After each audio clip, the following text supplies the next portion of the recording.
Et c'est parti. Première partie pédagogique. Il joue E4. Je joue C5, la sicilienne. Il joue cavalier F3. Je vais jouer avec la variante avec D6. Il joue B3. Un coup plutôt rare. Je pense qu'on va jouer cavalier F6. J'attaque son pion E4. Il le défend. Je joue cavalier C6. Je développe mes deux cavaliers. Il contrôle la case, empêchant mon cavalier d'aller en G4. Mais je vais jouer E6 pour pouvoir mettre mon fou en E7 et faire petit roc. C3. Ok, fou E7. Je développe ma pièce. Puis je mets mon roi en sécurité. Ok, petit roc. A4, il prend de l'espace au niveau de l'aile dame, mais il ne développe pas ses pièces et ne met pas son roi en sécurité. Donc on va jouer. Qu'est-ce qu'on pourrait jouer? Peut-être pas si simple. Je pense que je vais jouer B6 pour jouer fou B7.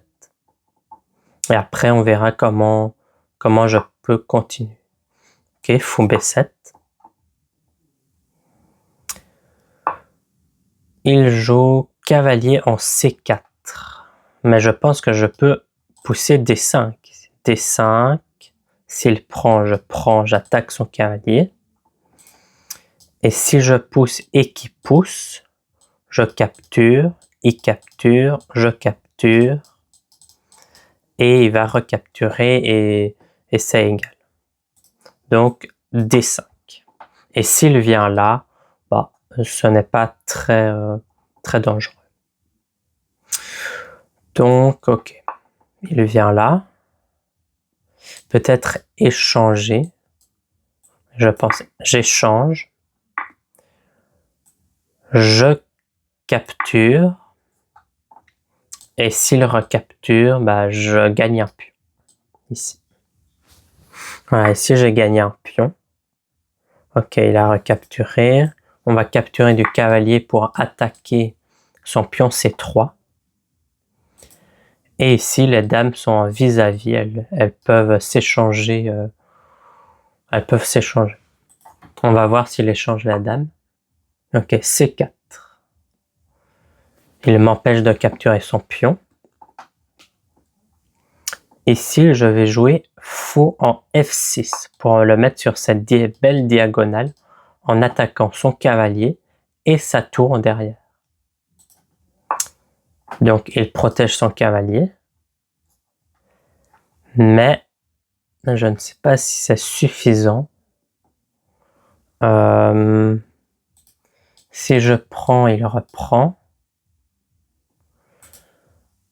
Faudra rajouter de la pression sur ce cavalier, mais d'une bonne manière.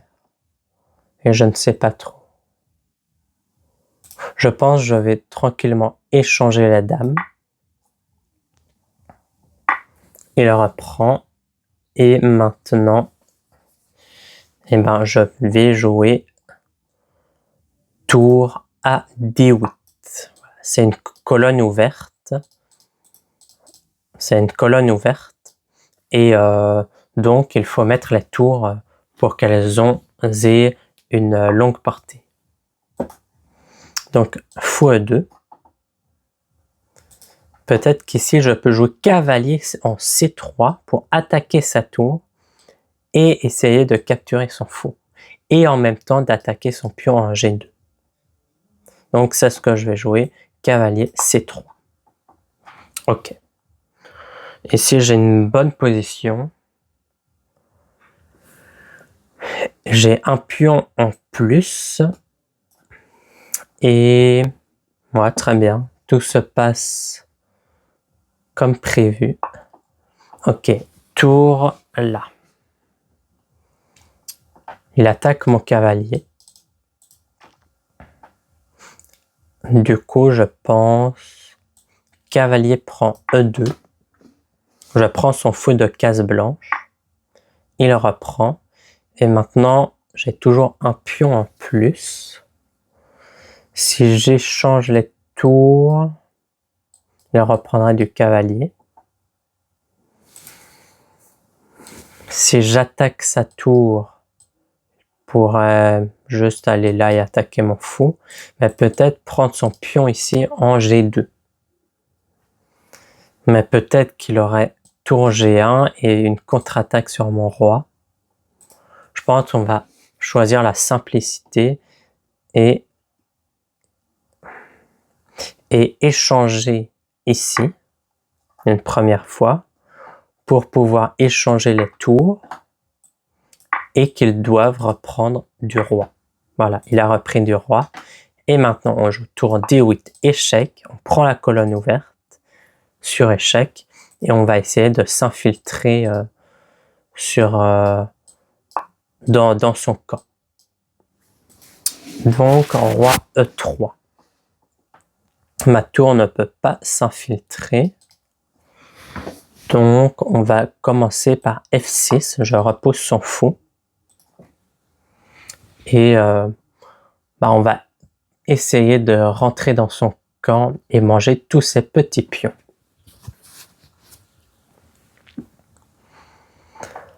Alors, son fou est attaqué. Il recule en G3.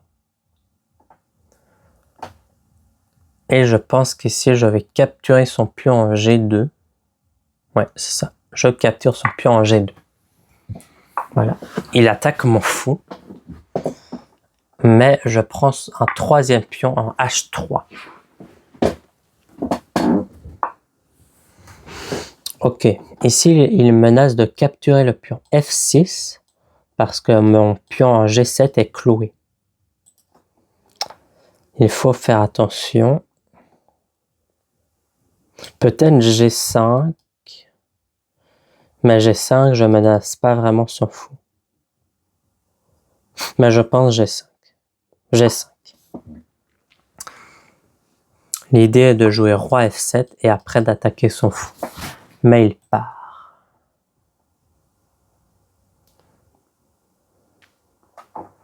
Ok. Roi F7. Je centralise le roi.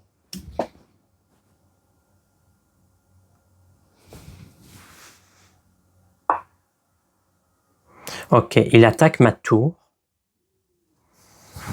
Mais c'est pas très grave. Je vais juste jouer tour D7 et attaquer son fou. Il joue ça. Il met la pression sur le pion A7, mais que je défends. Donc, on va continuer avec fou en F5 pour essayer, moi aussi, d'attaquer ses pions par derrière. Ici,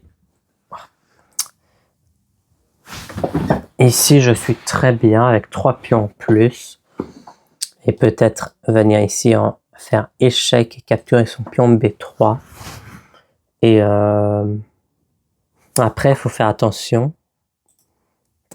Il joue F4. Si je joue tour échec, après il aura fou prend. Donc attention. Donc je pense, on va prendre. On échange les pions. Il prend du roi, ok. Et je joue fou C2. Je menace de capturer son pion en B3. Ok. Il défend son pion. Mais ici, j'ai échec. Son roi doit bouger. Puis j'aurai échec. Et je pourrais échanger les tours pour simplifier. Voilà, j'échange les tours. Puis je capture. Et ici, j'ai 4 pions en plus. Il capture, ok. Je capture ce pion-là. Il capture. Il va capturer ce pion-là. Mais moi, je vais capturer son autre pion. Et voilà. Et ici, j'ai 3 pions en plus qui peuvent aller à dame. Et ça, c'est complètement gagnant. J'amène mon roi. Mon roi doit être actif pour amener mes pions vers la promotion. Il va là, je vais là, je menace la fourchette. Ok, il va là. Je menace son fou. Je ramène mon roi. Et je pousse mon autre pion. Et je pousse encore. Et j'amène mon roi. Et voilà, je dois juste pousser mes pions tout en étant protégé. Voilà, il fait ça, échec. Là, 2 pions passés liés comme ça sont inarrêtables.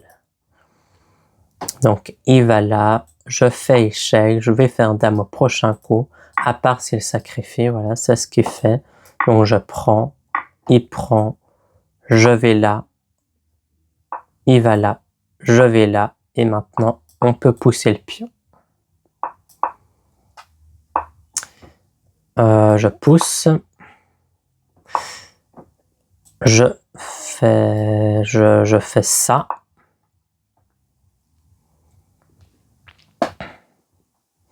Donc, attention, là, il doit faire ça. Il est obligé. Mais ici, attention à ne pas jouer H2, sinon ça serait patte. Son roi n'aurait plus aucun coup légaux. Donc, je joue échec, puis échec, puis promotion dame. Et voilà, il abandonne. Merci d'avoir regardé la vidéo et à bientôt.